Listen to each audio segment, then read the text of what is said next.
ہمارے حضرت حکیم الامت مولانا تھانوی رحمۃ اللہ علیہ کے سامنے ایک شخص نے کہا کہ جی احمد رضا بریلوی نے تو یہ بات لکھی ہے، اس طرح کہہ دیا۔ آپ جانتے ہیں کہ مولانا احمد رضا خان بریلوی جو ہیں انہوں نے ہمارے اکابر کے خلاف کفر کے فتوے دیے تو حضرت نے ڈانٹا انہیں۔ وہ کہتے ہیں دیکھیں اللہ نے ہمارے اکابرین کو کیسا بنایا تھا، اللہ معافی دے۔ دیکھو دیکھو انہوں نے اکابرین بڑھ کے نازل ہوئے، جیسے کہتے ہیں نبی اسلام کو رحمت للعالمین بنا کر بھیجا، ایک کہتے ہیں ساڈے بابے بنا کے اتو نازل ہوئے کہ تم ایسے نام کیوں لے رہے ہو بغیر کسی تعظیمی لقب؟ مولوی کہتے، مولانا کہتے، مولانا احمد رضا خان بریلوی کہتے، تم نے صرف احمد رضا خان بریلوی کیوں کہا؟ وہ یعنی گویا اس کو بھی ان کی توہین سمجھا اور ٹوکا کہ ٹھیک ہے تمہارے خلاف دوسرے مسلک کے آدمی ہیں، ہمارے پر فتوے بھی لگائیں لیکن ہم اپنی زبان کو گندا نہیں کریں گے، ہم اپنی زبان سے ان کی توہین نہیں کریں گے۔ تو اللہ تبارک و تعالیٰ نے ہمارے اکابر کو ایسا بنایا کہ اپنی زبان کو ہمیشہ دائرے میں۔ وہ تقی عثمانی صاحب کا نا دیوبندیوں نے ایک کلپ اپلوڈ کیا اور وہ اپنے مریدین کو بتا رہے تھے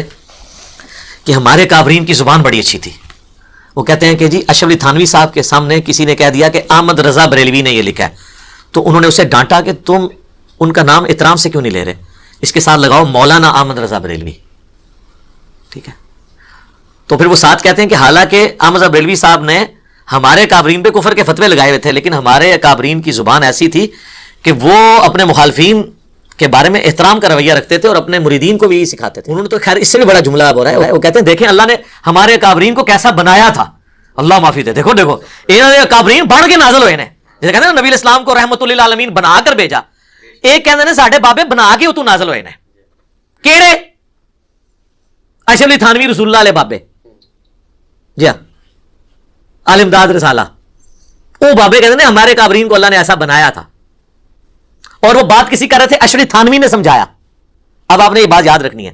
تو ہم مولانا تقی عثمانی صاحب حفظہ اللہ تعالی سے ریکویسٹ کرتے ہیں کہ سر آپ ذرا یہ اپنی عوام کو بتائیں کہ آپ کی جو عقائد کی بنیادی کتاب ہے المحند علی المفند، اس پہ جو 25 علماء دیوبند نے سائن کیے تھے اس میں کیا اشرف علی تھانوی صاحب کے سائن موجود نہیں ہے؟ اور انہوں نے لکھا ہے کہ میں نے اس کتاب کو پڑھا ہے، میں اس کے ساتھ متفق ہوں، اور لکھا ہے اینڈ پہ جا کے اپنے سائن کیے ہیں اشرف علی تھانوی حنفی چشتی۔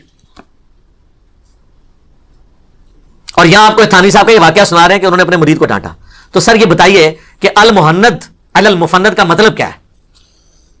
المحند ہند کی تلوار، علی المفند ایک پاگل سٹیائے ہوئے بابے کے اوپر جس کا دماغ چل جائے، اور وہ بابا کسے کہا انہوں نے؟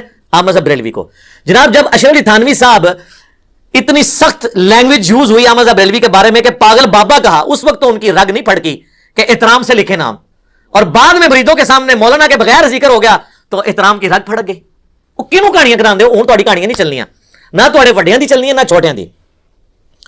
اگر مفتی اعظم پاکستان، بلکہ وہ تو کہتے ہیں اس وقت مفتی اعظم ارتھ ہیں وہ، ہاں جی، اس لیے کہ انڈیا والے بھی ان کو مفتی اعظم کہتے ہیں تقی عثمانی صاحب کو۔ جب ان کا لیول یہ ہے کہ وہ بیٹھ کے اپنے بچوں کو اس قسم کی کہانیاں کروا رہے ہیں کہ اللہ نے ہمارے کابرین کو ایسا بنایا تھا۔ سر آپ کے کابرین کو ایسا بنایا تھا کہ وہ احمد بریلوی صاحب کو المفند کہتے تھے، اور اس میں انہوں نے اس میں لکھا ہے کہ احمد بریلوی اور ان کی پوری جماعت ایک شیطانی لشکر ہے جو ہم پہ حملہ آور ہوا ہے، جس طرح کے انبیاء کرام پر شیاطین حملہ آور ہوتے تھے، علماء دیوبند رضی اللہ عنہم پر یہ حملہ آور ہوا ہے، رضی اللہ عنہم بھی لکھا ہے۔